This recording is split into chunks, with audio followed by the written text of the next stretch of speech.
I don't believe that there can be an honest person in this university that cannot himself say that there is wide, rampant social separation between the races on this campus. On May 3rd of this year, we are going to be recognizing and celebrating the 50th anniversary of the 1968 Bursar's office takeover. And this event is commemorating the actions of approximately 120 African American students who presented a list of demands to the university addressing issues of racism that they were experiencing on campus. Some of the ways that they dealt with this was they started to organize, and so they created two Black student organizations in particular. One was called For Members Only, also known as FMO, and the other was the African American Student Union, known as AASU.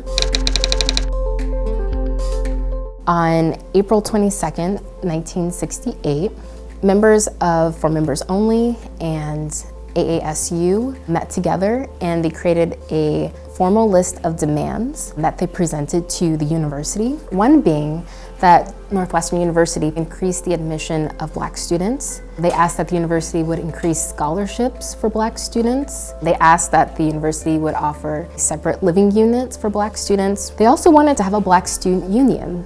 So they made these demands and they set a deadline for the university to respond to them. But it became very apparent that they would need to take stronger approaches to actually get some of their demands met. So that's when they started to organize and plan the Bursar's office takeover.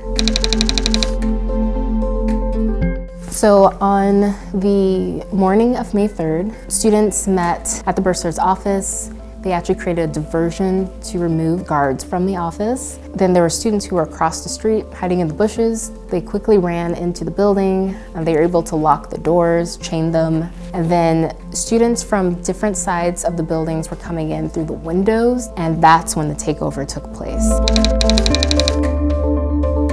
The administration decided that they would find a way of peacefully negotiating with the students. And so the takeover goes on for 38 hours. The Northwestern administration and students finally come to an agreement on the morning of Saturday, May 4th. They form a final agreement where they address point by point where the university can change some of its practices. There was an agreement to have an advisory committee with Black students who were paid to work in the admissions office and to also help with the recruitment of Black students, particularly from the Chicago area. There were changes in financial aid where the university agreed to review and advise Black students on their financial aid packages and see where they can make some adjustments. There were changes when it came to housing. The university did allow Black students to have a separate living unit. The administration agreed to provide a space for Black students to have a student union, and so that is today called the Black House. This was considered a successful takeover for Black students. You know, they were seeing real change take place. I just want to say, Black people are going to be Black for two reasons. That's all they can be. But far more significant than that, that's all they desire to be.